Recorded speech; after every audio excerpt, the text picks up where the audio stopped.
है गाइस, स्वागत है आप सभी का द मास्टर साहब पे। दोस्तों, लेक्चरर की वैकेंसी आई है, बहुत भारी मात्रा में आई है।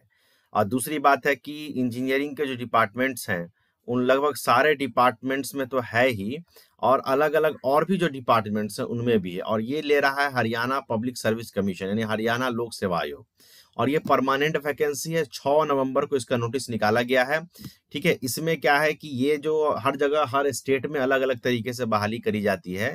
तो यहाँ पे जो लेक्चरर की बहाली करते हैं वो करते हैं higher education department, directorate of technical education के थ्रू होता है।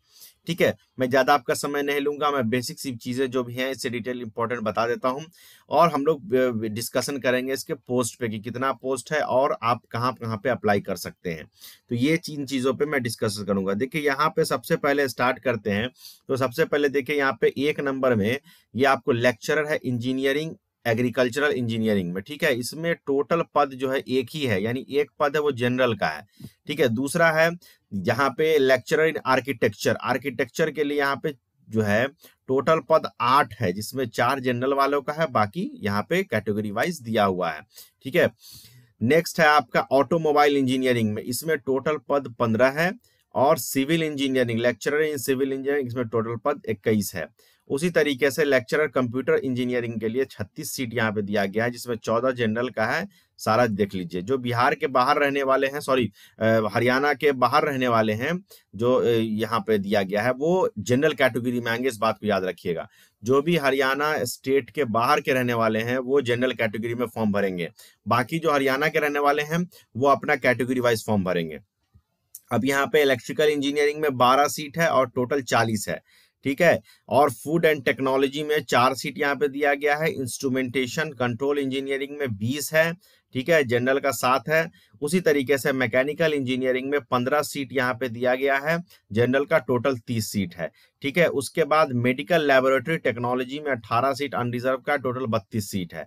अब उसको हम आगे बढ़ते हैं, तो आगे बढ़ने पे हमें ये पता चलता है कि यहाँ पे फार्मेसी के लिए भी दिया हुआ है, और फार्मेसी के लिए टोटल 7 सीट जनरल का है, टोटल 11 सीट है।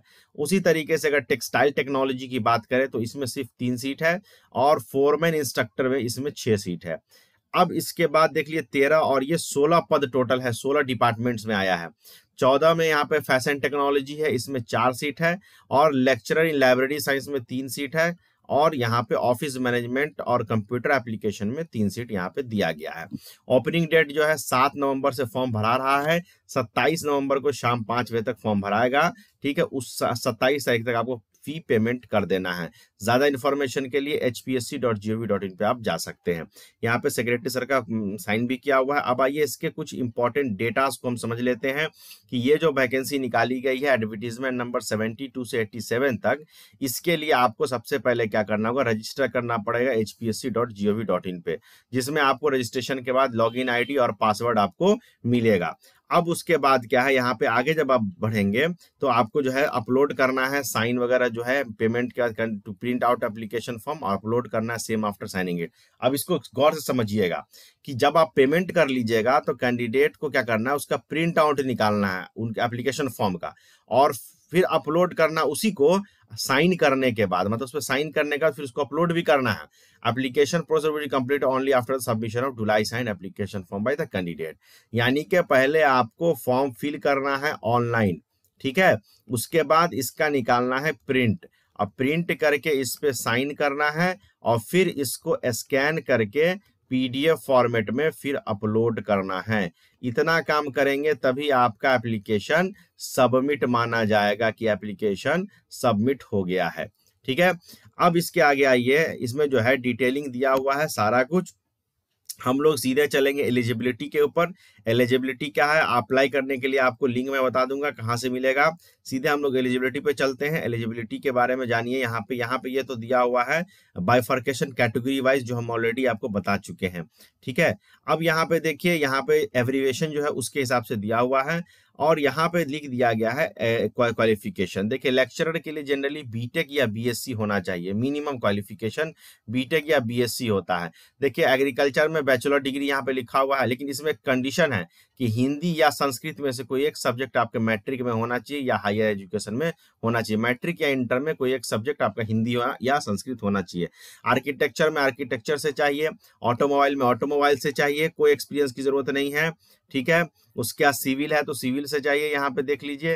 कंप्यूटर है कंप्यूटर साइंस से, इलेक्ट्रिकल है इलेक्ट्रिकल से, सब में बीटेक चाहिए या बीएससी। यहाँ पे इलेक्ट्रिकल है, यहाँ पे फूड टेक्नोलॉजी है, यहाँ पे आपको bachelor and masters of engineering technology degree in food technology. इसमें कंडीशन थोड़ा गड़बड़ है कि बैचलर के साथ साथ मास्टर होना चाहिए, या अगर आपके पास first class master science degree में है फूड टेक्नोलॉजी में तो भी आप अप्लाई कर सकते हैं, ठीक है। अब उसके बाद इंस्ट्रूमेंटेशन है, इसमें भी बैचलर्स एंड मास्टर इंजीनियरिंग मांगा गया है। मैकेनिकल में भी bachelor and master engineer master engineering technology degree मांगा गया है, ठीक है। सीधे सिर्फ बैचलर नहीं है, लेकिन यहाँ पे आप देखेंगे सिविल में, अच्छा सिविल में भी बोला गया है कि bachelors and masters of engineering और technology degree in civil with first class either in bachelor और master degree from recognized university. देखिए यहाँ पे और होता, और वर्ड यूज किया हुआ होता तो कोई एक चाहिए होता, यहाँ पे एंड है, यानी इसके साथ साथ बैचलर के साथ मास्टर डिग्री भी इनको चाहिए, ठीक है। यहाँ पे देख लीजिए बैचलर मास्टर डिग्री, सारे में बैचलर एंड मास्टर डिग्री है, सॉरी सारे में बैचलर्स एंड मास्टर डिग्री है, यानी मास्टर्स डिग्री जो किए हुए हैं बीटेक के बाद उनके लिए है ये, ठीक है। यहाँ पे भी बैचलर्स एंड मास्टर इंजीनियरिंग किया हुआ है, ठीक है। उसी तरीके से bachelor and master degree pharmacy में भी मांगा गया है, बैचलर मास्टर डिग्री टेक्सटाइल में भी मांगा गया है, ठीक है। Bachelor of engineering and technology foreman instructor के लिए मांगा गया है, बैचलर सिर्फ इसमें मांगा गया आपको बैचलर यानी कि बी या बीटेक फोरमैन इंस्ट्रक्टर के लिए, ठीक है। मैकेनिकल ऑटोमोबाइल प्रोडक्शन में किसी एक में से होना चाहिए। उसके बाद लेक्चरर फैशन टेक्नोलॉजी में भी मास्टर मांगा गया है। लाइब्रेरी साइंस में अगर बात करेंगे तो इसमें फर्स्ट क्लास मास्टर डिग्री ही मांगा गया है लाइब्रेरी साइंस में, यानी एमलिस चाहिए इनको, ठीक है, एमलिस चाहिए। ऑफिस मैनेजमेंट में भी फर्स्ट क्लास मास्टर डिग्री मांगा गया, कॉमर्स में या बिजनेस मैनेजमेंट में। तो ये सारी बात है, इसको आपको फिर से डिटेल भी पढ़ना होगा, मैं एक मोटी मोटी बातें आपको बता दे रहा हूँ, ठीक है। अब यहाँ पे एग्जाम पैटर्न समझ लीजिए। स्क्रीनिंग टेस्ट, सबसे पहले स्क्रीनिंग टेस्ट होगा सबसे पहले स्क्रीनिंग टेस्ट होगा, और इस स्क्रीनिंग टेस्ट में आपको टोटल 100 एमसीक्यू पूछा जाएगा। 2 घंटे का एग्जाम होगा, 100 मार्क्स का होगा, सारे एक एक नंबर के होंगे, ठीक है। और 0.14 जो है आपको निगेटिव मार्क होगा, यानी 0.25, ठीक है। अब उसके बाद क्या है कि यहाँ पे any candidate not dark any of the 5 circle more than 5 जो सर्किल जो है 5 circle more than 10% question shall be disqualified, ठीक है। इसको देख लेंगे। इंग्लिश में क्वेश्चन पूछा जाएगा, 25% जो है आपको कम से कम लाना होगा 100 में, यानी 25 नंबर मिनिमम चाहिए। उसके बाद जब ये टेस्ट हो जाएगा तो सब्जेक्ट नॉलेज टेस्ट जो होगा वो 3 घंटे का होगा, 150 नंबर का इंग्लिश में होगा। इसमें क्या होगा, मिनिमम आपको 35% लाना होगा, ठीक है। वेटेज जो होगा सब्जेक्ट नॉलेज टेस्ट का, ये जो होगा इसका वेटेज 27.5% रहेगा, और 12.5 जो होगा वो आपका इंटरव्यू का। तो टोटल मिला के देख लीजिए कितना हो गया, 100 हो गया, ये 100 हो गया। यानी कि पीटी जो है आपका, पीटी उसमें आपको 25% मिनिमम ला के इसमें आ जाना है, और इस दोनों के आधार पे आपका मेरिट बनेगा, ठीक है।